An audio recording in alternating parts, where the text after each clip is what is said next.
আসসালামু আলাইকুম। ওয়েলকাম করছি আমার চ্যানেল শামিমা লাইফস্টাইলে।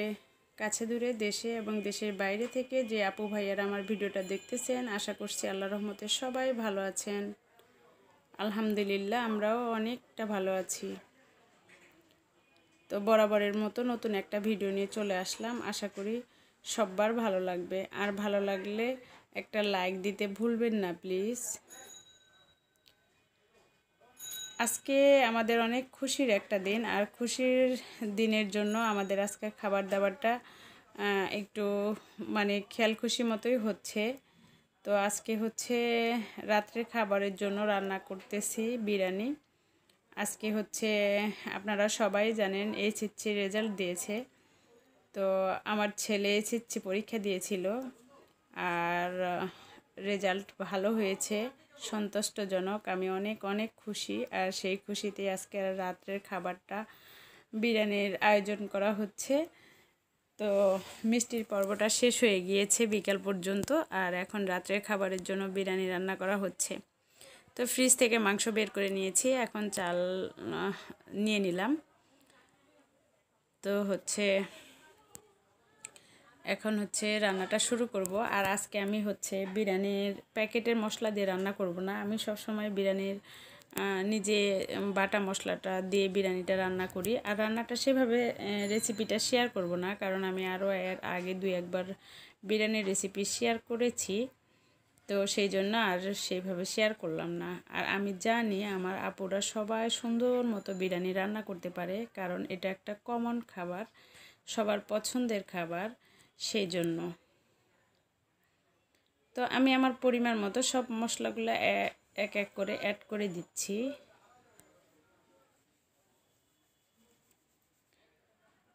আর দেওয়ার পরে যেটা করেছি সেটা হচ্ছে হাত দিয়ে সমস্ত মাংসগুলা মেখে নিচ্ছি, যেটা বলা যায় ম্যারিনেট করে রাখছি আর কি।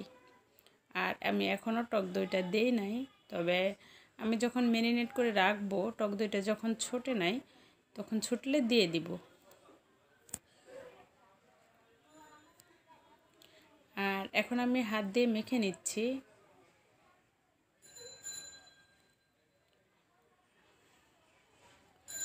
সুন্দরভাবে মেখে নিয়ে আমি এক চুলার উপরে দিয়ে দিব। আর এখানে আমি পোলাও বসিয়ে দিয়েছি। তো এর মধ্যে কিন্তু মাংসটা হয়েও গিয়েছে অফ ক্যামেরায়। তো আমরা আসলে অনেকক্ষণ ধরে রান্না বাড়ার আয়োজন, গোছগাছ এবং রান্না করি, ততক্ষণ আসলে আপনাদের দেখাইতে পারি না। যদি ততক্ষণ ধরে দেখায় তাহলে আসলে একটা সিনেমার মতো হয়ে যাবে, আর আপনারাও বিরক্ত বোধ করবেন, আর আমি সেটা কখনোই চাই না। তো এখন পোলাওর চালটা ভেজে নিচ্ছি। আর আজকে আমার এত এত এত বেশি খুশি, এত বেশি আনন্দ হচ্ছে যে আসলে আমি ভাষায় প্রকাশ করতে পারতেছি না। আর সেই জন্য ওইভাবে রেসিপি শেয়ার করতে পারতেছি না, জাস্ট আপনাদের মাঝখানে একটু দেখাইলাম আর কি। তো এখন মাংসটা আমি চালের উপরে ঢেলে দিয়েছি। আর এর মধ্যে যেটা আমি রেগুলার বলে থাকি সেটা আজকেও বলতেছি। আজই প্রথম যারা আমার চ্যানেলটা দেখতেছেন, প্লিজ আমার চ্যানেলটাকে সাবস্ক্রাইব করে পাশে থাকা ছোট্ট বেল বাটনে চাপ দিয়ে দিবেন। তাহলে আমি যখনই নতুন কোনো ভিডিও আপলোড করব, নোটিফিকেশন আপনাদের কাছে পৌঁছে যাবে, আর আপনারা খুব সহজেই দেখে নিতে পারবেন। আর অলরেডি যারা করে ফেলেছেন তাদেরকে অসংখ্য ধন্যবাদ। এখন আমি খাবারের জন্য সালাদ করে নিচ্ছি। সালাদটা আমি একটু স্পেশালভাবেই করব, যেহেতু বিরিয়ানির সাথে আর কিছু থাকতেছে না, একমাত্র সালাদ ছাড়া। আর রাত্রের আয়োজনে আসলে এত কিছু করাও যায় না, ঘরে যা ছিল তাই দিয়েই ম্যানেজ করে নিচ্ছি। আর সালাদটা আমি স্পেশাল এই জন্যই করব, যাতে আসলে খাবার স্বাদটা, টেস্টটা বেড়ে যায়। তো আমি সালাডটা যেভাবে করতেছি আজকে, সালাডটার মধ্যে আমি দিয়ে দিয়েছি কাঁচামরিচ, আর পেঁয়াজ কুচি, আর গাজর, টমেটো, শসা, আর এদিক দিয়ে দিয়ে দিয়েছি আমি পাউডার দুধ, গুঁড়া দুধ আর হচ্ছে মিউনিস আর টমেটো সস, লবণ, সরিষার তেল দিয়ে আমি মিক্সড করে নিচ্ছি। এই সালাডটা অনেক অনেক মজার হয়, আপনারা একবার ট্রাই করে দেখতে পারেন। এই সালাডটা পরোটার সাথে এবং হচ্ছে নান রুটির সাথে, পোলাওর সাথে হচ্ছে পরিবেশন করা যায়। অনেক টেস্টি হয় কিন্তু সালাডটা।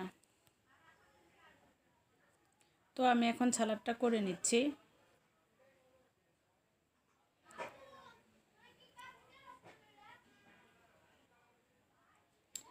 এদিক দিয়ে আমার সালাডটা রেডি হয়ে গিয়েছে। এখন হচ্ছে রাত্রে খাবারের জন্য আমি বেড়ে দিচ্ছি। আর অনেক মজার হয়েছিল। খাবার দাবার শেষ করে হচ্ছে আমি একটু আমার ঘরের যে এলোমেলো কাজগুলো ছিল এটা রাত্রে গুছিয়ে নিব। আর সবার পরে আমি একটা জিনিস দেখাবো, সেটা হচ্ছে এটা শুক্রবারের ভিডিওটা আমি একটু করে রাখছিলাম, জাস্ট আপনাদের সঙ্গে একটু শেয়ার করব। সেটা হচ্ছে আমার মানে পুরাতন ঘরটাকে একটু নতুন করার চিন্তা ভাবনা করছি আর কি, যেটাকে বলা হয় নকল টাইলস। তো এখন আমার এই যে কিচেন টাওয়ালগুলো যেগুলো আমি ধুয়ে দিয়েছিলাম সেগুলা একটু ভাঁজ করে নিচ্ছি, কারণ এগুলো আমার মোছামুছির কাজে ব্যবহার হয়, ছোট বড় সব কিছুর মধ্যে। তো এখন আমি সুন্দর করে এগুলো গুছিয়ে নিলাম। আর যখন ময়লা হয় আমি মানে একটার পর একটা ধুয়ে আবার এখানে রেখে দেই। তো এগুলাতে আমার সুবিধা হয়, এটা যখন আমার যেটাই প্রয়োজন হয় আমি বের করে নিতে পারি।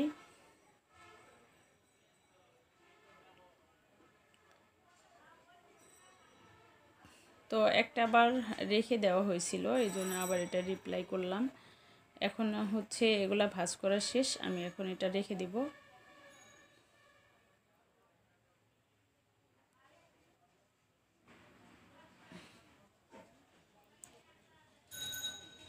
তো এখন এটা রেখে দিচ্ছি, যখন আমি এটা মোছামুছির কাজে ব্যবহার করি তখন আমার সহজ হয়ে যায় আর কি।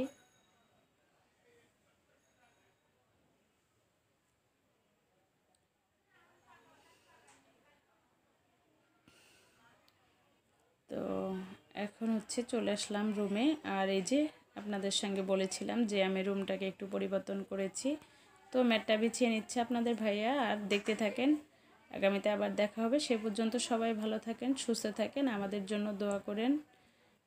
আল্লাহ হাফেজ।